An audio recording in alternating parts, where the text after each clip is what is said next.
Banten. Provinsi paling muda dan paling barat di Pulau Jawa ini memiliki garis pantai yang panjang, sehingga terdapat banyak pulau dan pantai yang menarik, seperti Pulau Pecang, Pantai Cianter, dan Tanjung Layar di Sawarna. Untuk akses ke Banten terbilang mudah, tapi memang terdapat beberapa titik yang jalannya rusak dan harus dihindari. Road trip dalam kondisi hujan cukup menantang, tapi tetap seru, apalagi kalau udah sampai ke tujuan. Jalanan basah dan licin tidak jadi penghalang untuk kami menjelajah Banten. Loncat bang! Iya loncat.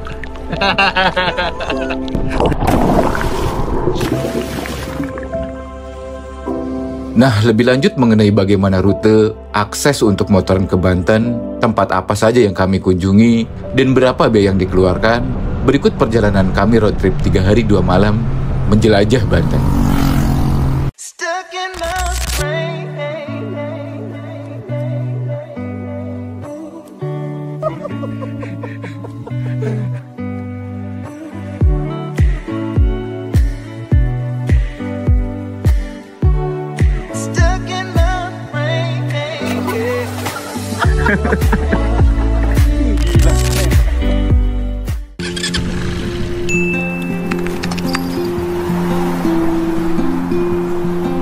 Perjalanan dimulai dari daerah Parung sebagai meeting point buat teman-teman yang dari Jakarta, Depok, dan Bogor.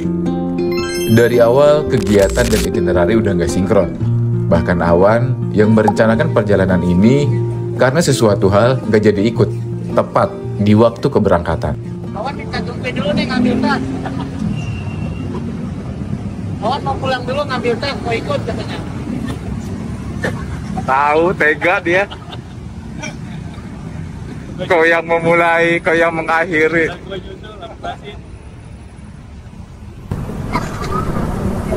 Setelah pada kumpul, sekitar jam 7 pagi, kami memulai perjalanan. Kirawan di mana?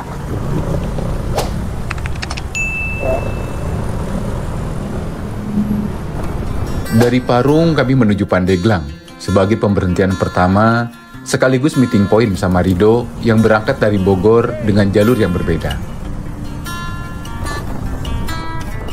Dari Pasar Parung, kami belok kanan ke arah Serpong. Dari sini, jalanan masih aman banget. Sampai akhirnya, kita sampai di perbatasan antara daerah Gunung Sindur dan Rumpin. Di sini, kita akan ketemu jalan yang becek dan rusak banget. Kondisi jalan seperti ini ternyata sudah cukup lama dan cukup ramai. Di sosial media, warga dan para pengguna jalan menyuarakan keluhannya. Namun sampai saat ini, belum ada perbaikan yang signifikan. Selain jalan, kondisi jembatan penghubung kecamatan Gunung Sindur dan Rumpin juga cukup riskan. Nggak ada lagi aspalnya, hanya lempengan besi yang jadi penutup jalannya. Baru pertama kali kemarin. Ini daerah apa sih namanya? Jadi hindari jalur Gunung Sindur dan Rumpin ini. Sebagai alternatif, bisa menggunakan jalur BSD dan Bogor ke arah Tenjong. Saatnya lengket lagi.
Sekitar jam 11 siang, kami sampai di Pandeglang.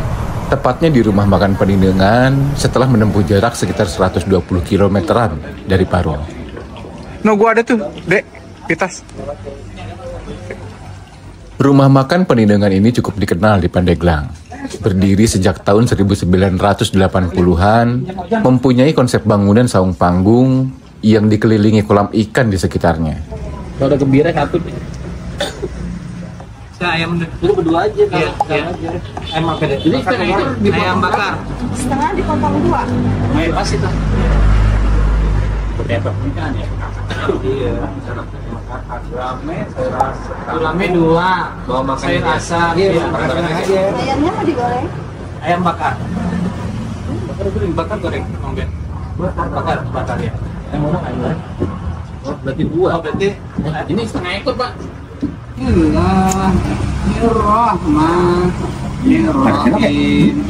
Untuk menu makanan layaknya di rumah makan Sunda lah ya. Nah, yang jadi andalan di sini adalah sambal dan ikan guramenya. Ikannya udah pasti seger karena langsung diambil di kolam sebelum dimasak. Nggak perlu waktu yang lama, ikan gurame udah tinggal tulang belulang aja.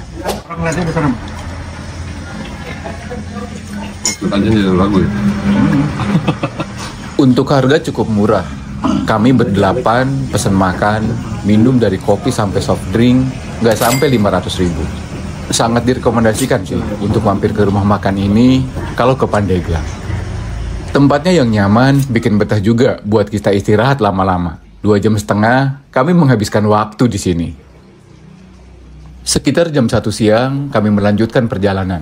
Dari Pandeglang kami menuju daerah Sumur, tempat kami istirahat untuk malam yang pertama.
Sekitar jam 4 sore, kami sampai di daerah Sumur, tepatnya ujung Kulon Nirwana Resort, yang ternyata tempatnya lumayan familiar di ingatan saya.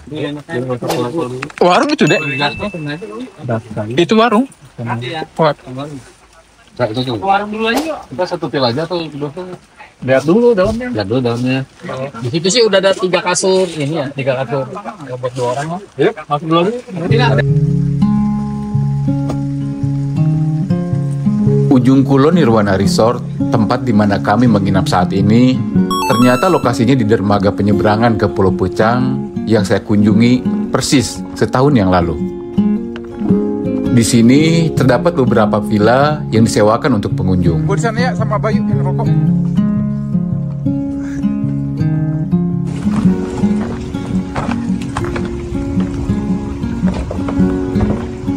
Ada siapa yuk? Bang Benny. Tempatnya cukup luas, rapi dan bersih, hanya saja dengan harga 700.000 per kamar di lokasi ini. Rasanya di luar yang kami perlukan. Harusnya cukup 1 villa saja, Karena hanya untuk istirahat, bukan staycation. Kurang satu sini. Ya, kagak bawa pancingan. Iya. Ini Bang Men. Iya, lempar aja deh, buat roti. Buat roti, buat ikan. Pas ngeliat foto. Ada. Kelihatan. Daunnya lebih lah bang. Orang itu ini. Kita pesan mie kuah direbus dulu ya. Oke. Udah sampai kan Bos? Udah dipesan. Ini lagi dimasak.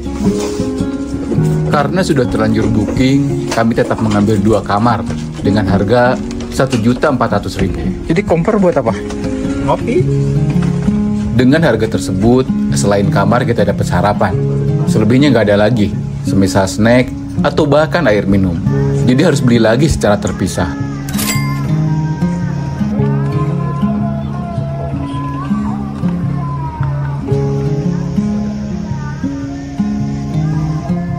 Mengingat cuaca sore itu cukup mendung, gak banyak aktivitas yang kami lakukan selain ngumpul, makan malam, dan bikin kopi. Amlo dipit.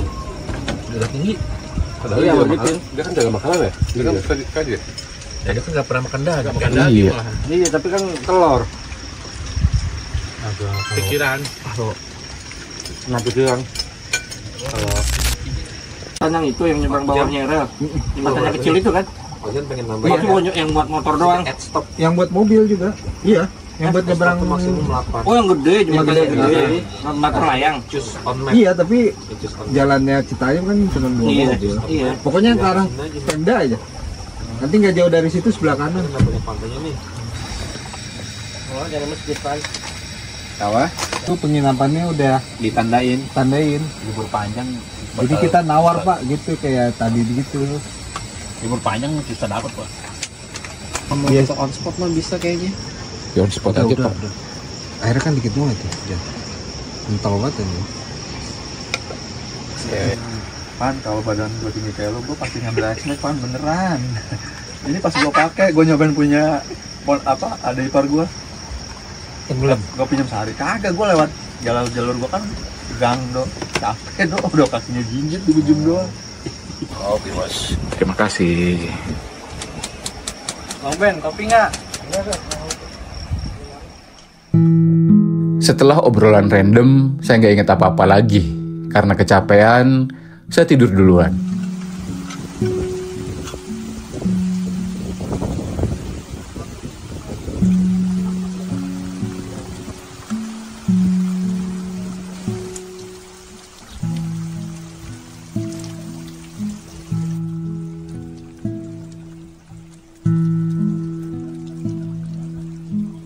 Tidur sambil dengerin suara ombak sebenarnya enak.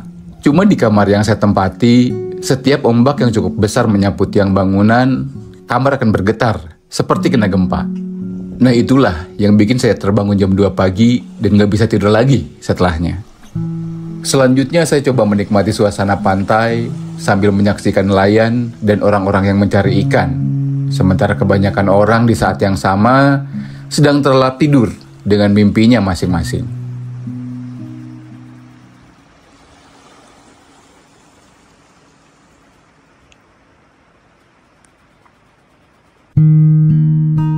Pemandangan matahari terbit di dermaga ini sangat bagus, seperti yang saya saksikan setahun lalu pas mau ke Pulau Pecang. Nah, untuk yang belum tahu segimana indah dan eksotisnya Pulau Pecang, bisa dilihat di video yang ini, atau yang saat ini nontonnya dari handphone, bisa diklik link di atas.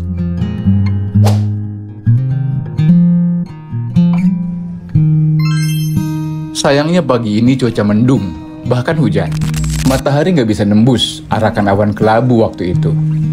Dan ini lumayan merubah rencana yang kami buat. Kan kita emang nggak ada yang sesuai rencana. Rencana ke Majalengka, malah ke sini. Irawan kagak diajak, Dek? Dia lagi benerin HP, rusak HP-nya. Ya. Siapa? Oh, dia. 1, 2.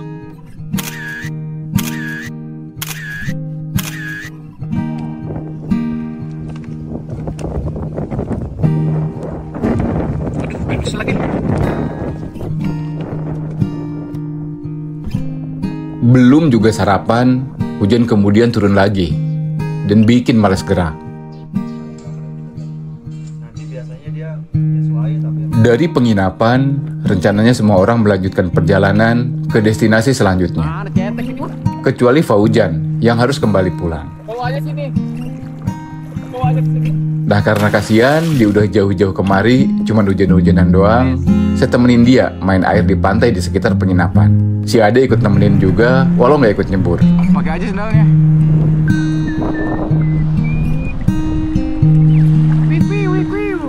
Perut lu ngambang.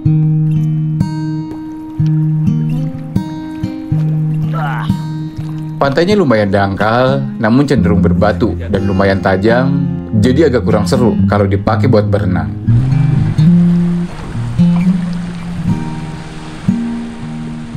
Masih berusaha mencari tempat yang seru buat berenang, kami pindah ke dekat penginapan yang kami kira lebih dalam. Dan ternyata masih sama dangkal, dan di sini pun masih berbatu tajam dan lumayan banyak sampah. Cuma kayaknya buat Faujan gak masalah. Buat dia tetap dibikin senang aja. Kita jadi kayak budak lagi di ini sama juragan. Gladiator. Nah, ini lebih dalam nih. Nah, ini batu nih, kawan. Ini banyak ikan kecil. Loncat, Bang. Nah, dia loncat.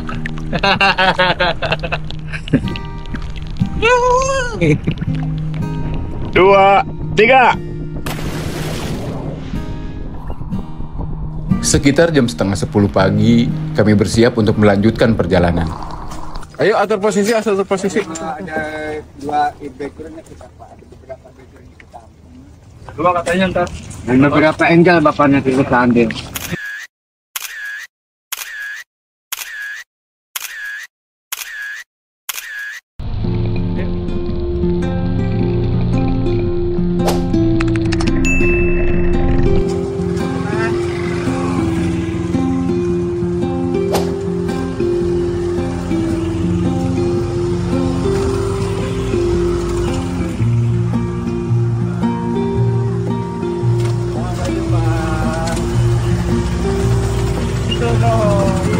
Total biaya yang kami keluarkan di sini sekitar 2 jutaan untuk villa, makanan, dan minuman selama di sana.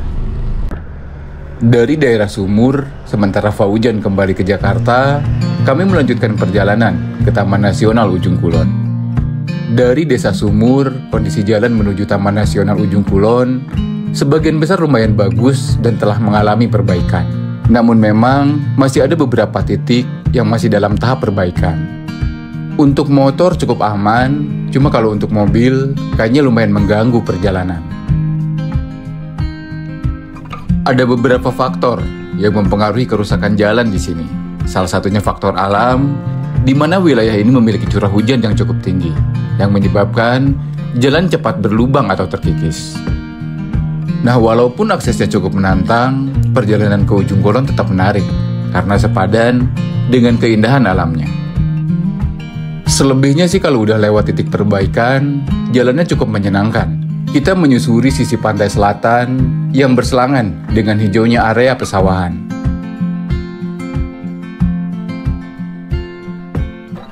Jarak dari daerah Sumur ke Taman Nasional Ujung Kulon sekitar 33 km dengan waktu tempuh antara 1,5 sampai dengan 2 jam.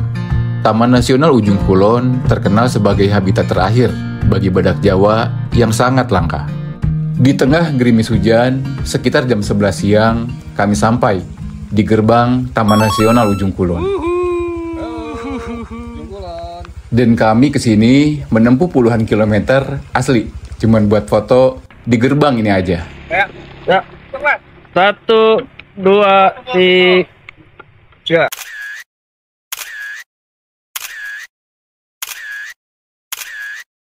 Yuk jalan.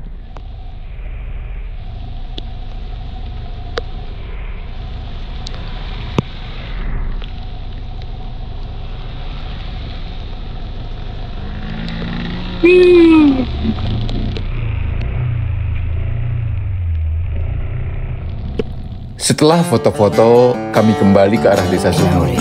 untuk selanjutnya menuju daerah Sawarna, lokasi Pantai Ciantir dan Tanjung Layar. Dengan jarak sekitar 120 km-an dan waktu tempuh antara 3,5 sampai dengan 4 jam.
Sebelum sampai ke daerah Baya, kami mampir dulu ke rumah makan lesehan Mila Rasa. Lapar udah nggak bisa ditahan, jam 3 sore kami belum sempat makan siang. Tempat makan ini lokasinya di Desa Muara, Kecamatan Wonosalam, Kabupaten Lebak, Banten. Dan tepat berada di pinggir pantai Binuangen. Seafood jadi menu andalan di sini. Dan udah pasti seger, karena desa ini merupakan pusat penangkapan dan distribusi hasil laut seperti tuna, cakalang, dan cumi-cumi. Karedok lain, Cak. Biar tahan lama.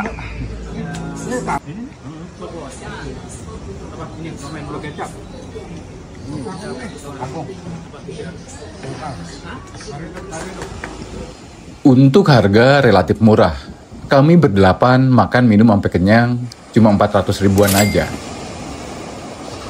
Nah, yang enak lagi, tempat ini lokasinya persis di pinggir pantai Binuangen, pantai dengan pemandangan yang cukup luas, langsung mengarah ke Samudra Hindia.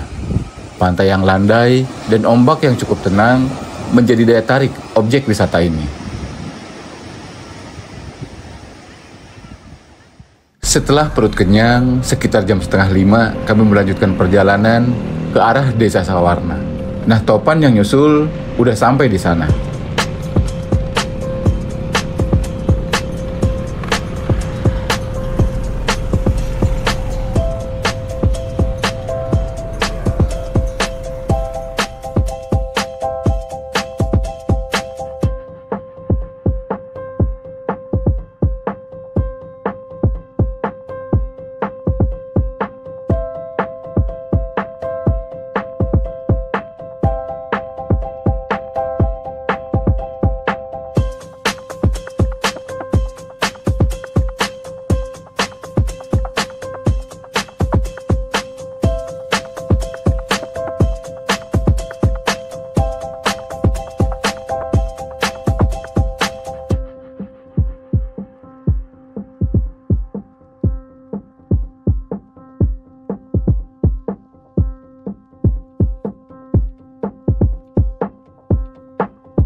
Hampir jam 6 sore, kami sampai di Sawarna.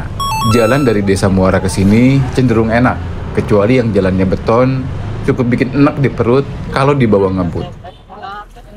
Nyari penginapan di sini saat long weekend ternyata cukup sulit, baik melalui aplikasi maupun datang langsung ke lokasi. Ada penginapan di long weekend luar biasa.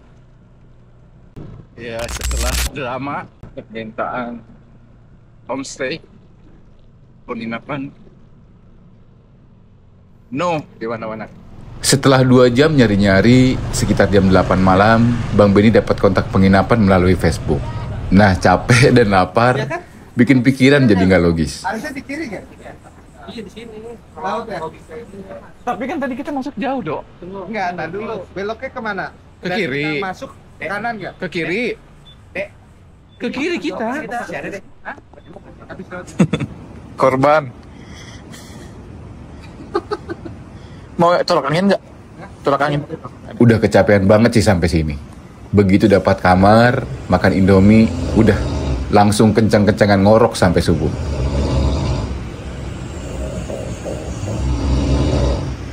Besok paginya kami baru sadar kalau penginapan sedekat itu dengan pantai.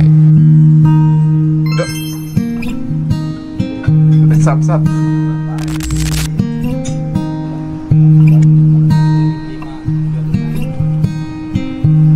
Depan mata gua banget ini.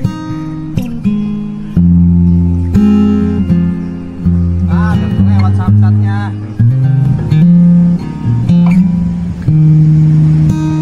Tempat kami menginap berada di antara Pantai Ciantir dan Tanjung Layar. Pantai Ciantir dan Tanjung Layar merupakan tujuan wisata unggulan di Banten. Terletak di Desa Sawarna, Kecamatan Bayah, Kabupaten Lebak. Pantai di sini terkenal dengan keindahannya, susunan batu karang, dan ombak yang cocok untuk berselancar. Dari tempat kami menginap, pantainya lebih dominan batu karang yang tajam, tapi tetap bagus buat foto-foto dan menyaksikan orang berselancar.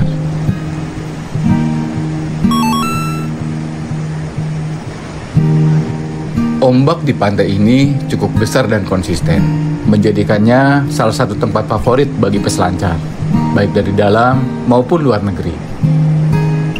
Beberapa titik selancar terbaik di sini antara lain di Pantai Ciantir dan Tanjung Layar.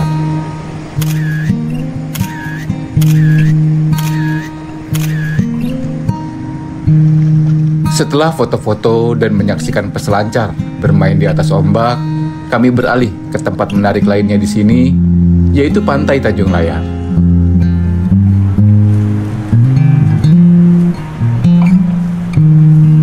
Dari penginapan, kami cuma perlu jalan kaki ke Tanjung Layar. Tanjung Layar merupakan ikon wisata lainnya di Sawarna. Namanya berasal dari gambaran 2 buah batu karang raksasa yang bentuknya menyerupai layar kapal yang terkembang. Ribet banget.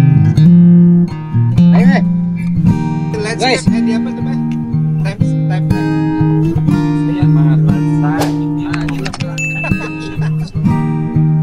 Kopi, itu terekam kan?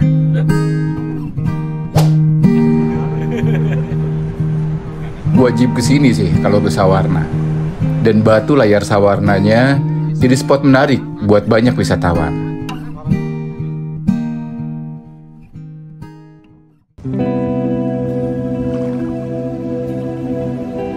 Setelah tidak terlalu rame, kami mendekat ke batu layarnya. Doi. Tapi lu itu kaos kan udah beli baru kan? Curiganya lagi. Sama. Enggak, gua yang kemarin itu gua nggak ngeliat itu. Dia yang udah beli baru. Baju luar biasa. Tinggal kopinya. Tinggal aja ribet. Ketika surut, airnya tidak terlalu dalam, hanya sekitar lutut orang dewasa. Nah, untuk kesini wajib banget pakai sendal. Batu karangnya lumayan tajam-tajam.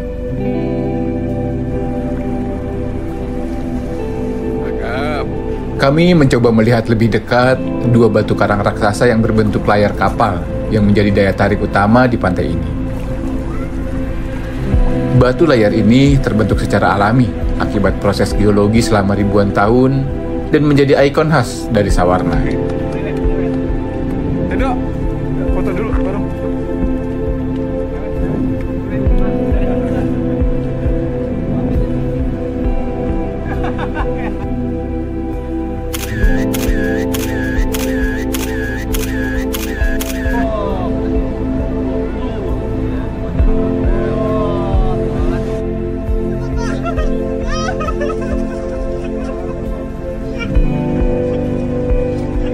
Dari batu layar, kita bisa merasakan keindahan pantai dari sudut pandang yang berbeda.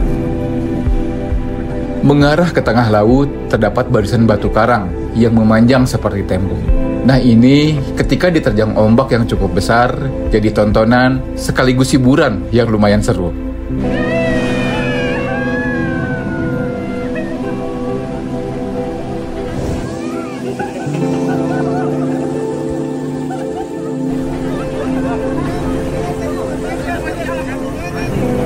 Lokasinya yang strategis dan terbuka, Tanjung Layar jadi tempat terbaik untuk menyaksikan matahari terbit dan terbenam di Sawarna. Cahaya matahari yang memantul di permukaan laut dan batu karang akan jadi perpaduan yang bagus untuk menikmati panorama di Sawarna. Berbeda dengan pantai yang ramai wisatawan, Tanjung Layar masih tergolong sepi dan tenang. Cocok untuk yang ingin menikmati pantai tanpa berisik hiruk-pikuk kota.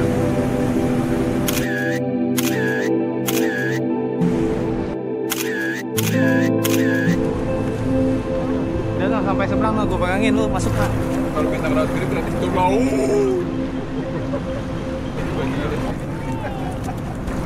Ayo. Mas, udah siang, tolong ke tengah dikit. Suaranya gede banget. Dia pengen berwibawa banget gitu loh. Waduh, Bang Ben yang baju putih. Aduh, kurang tinggi. Dikit lagi. Dari tadi juga. Aduh. Itu yang baju putih dari mana tadi ya? Berisik. Dari tadi ada lu diem lah. Mang, ada tadi Bang. Lewat depan lu.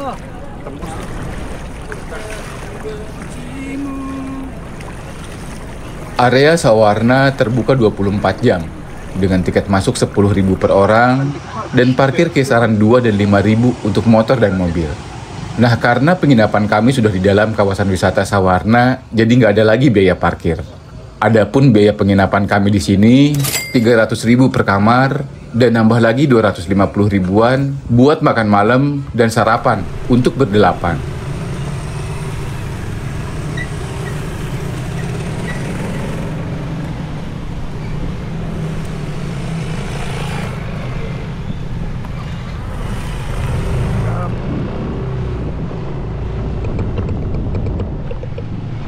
Setelah bersih-bersih dan sarapan, kami melanjutkan perjalanan mengarah pulang.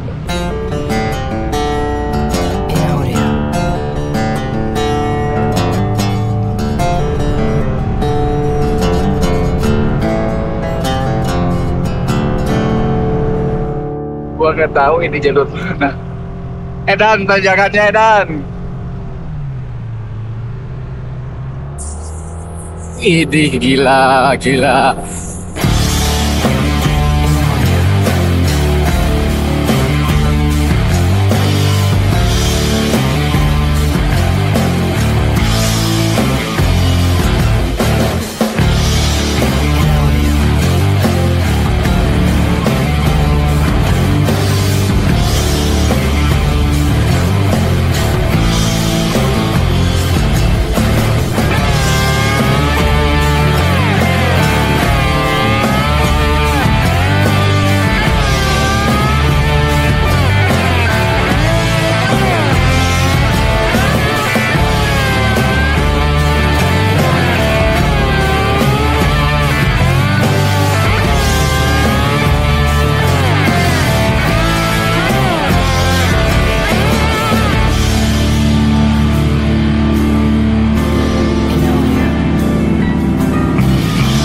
Setelah berjam-jam menempuh jarak sekitar 80 kilometeran, melewati daerah Karanghau, Pelabuhan Ratu, dan daerah lain di Sukabumi, kami mampir di Cibadak untuk makan siang yang udah telat banget. Nggak lama-lamaan di situ, setelah kenyang, kami langsung melanjutkan perjalanan. Dari Cibadak, kami menuju Bogor, kota kumpul terakhir sebelum pulang ke rumah masing-masing. Touring 3 hari 2 malam rasanya nggak cukup. Masih banyak tempat-tempat menarik lainnya yang harus dikunjungi di Banten. Nah, yang punya rekomendasi tempat lain untuk dikunjungi, boleh di-share di kolom komen. Alhamdulillah dengan segala tantangannya, perjalanan di Banten ini walau harus menembus panas, hujan badai hingga panas lagi, tetap aman. Nggak ada insiden yang berarti, baik kendaraan, apalagi pengendaranya. Nah, itu yang paling penting. Sekitar jam 6 lebih, atau tepatnya maghrib, kami sampai di Bogor.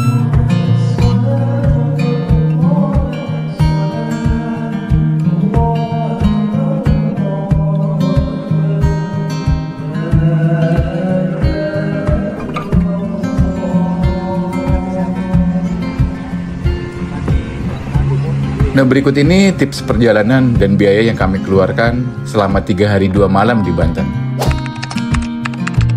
Tadi mau di masjid, kira Bukan di jalan ya udah Bayu. Bayu, bukan Bayu. Setelah sempat ngopi dan makan-makan di angkringan Bogor, dari sini kami pisah, kembali ke kota dan rumah masing-masing. Nah, itu tadi perjalanan kami 3 hari 2 malam di Banten. Semoga berguna buat teman-teman yang mau touring ke sana. Demikian, hatur nuhun, terima kasih.